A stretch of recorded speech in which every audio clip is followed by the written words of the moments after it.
Alaba Oromia Fakatu Adubuya Sifa waregamtu lubuya Idame wanafu Numa bahaja wargiya Alaba Oromia Fakatu Adubuya Sifa waregamtu lubuya Idame nafu Numa bahaja wargiya Idame nafu Numa bahaja wengiya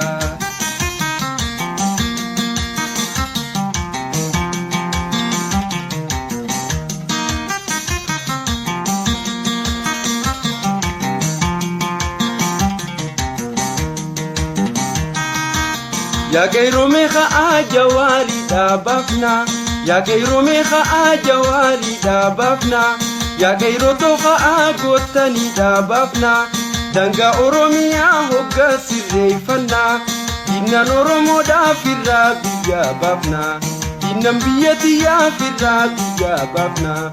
Alaba Oromia fakkaattu aduubuyya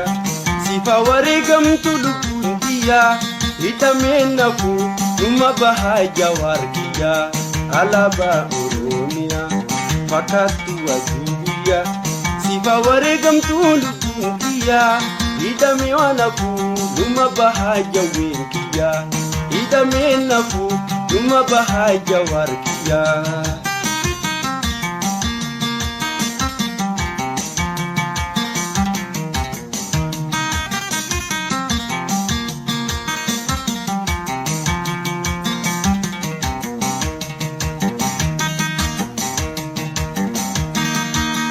Alaba biyeto ifi jalakisi Yalaba biyeto ifi jalakisi Oromia butu khaysanu lelisi Dinnan Oromoo chufa hunasisi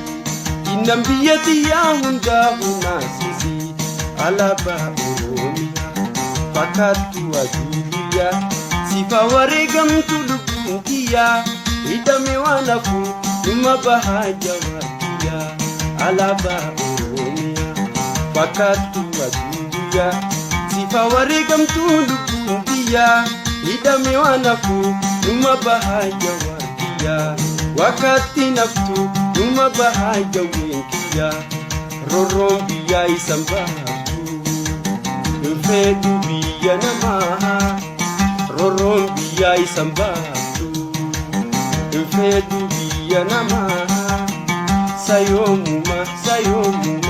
baha keessa Okotu hammatu jiru mana hidha Sayomuma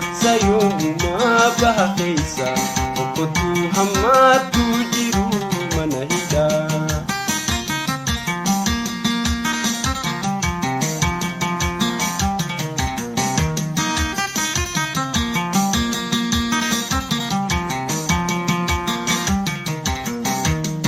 Gowwa garaf guru jara khananate Gowwa garaf guru jara khananate Jeina kopha lolu jawarumanate Jeina kopha lolu sabalodanate Jeina kopha lolu jalmarrodanate Rorroon biyya nu baaftu Hinfeennu biyya namaa Rorroon biyya nu baaftu Hinfeennu biyya namaa Sayomuma bilisomna Okotaa hammataa jireenya gabummaa Sayomuma bilisomna Okotaa hammataa jireenya gabummaa Sayomuma bilisomna Okotaa hammataa jireenya gabummaa Okotaa hammataa jireenya gabummaa Okotaa hammataa jireenya gabummaa Okotaa hammataa jireenya gabummaa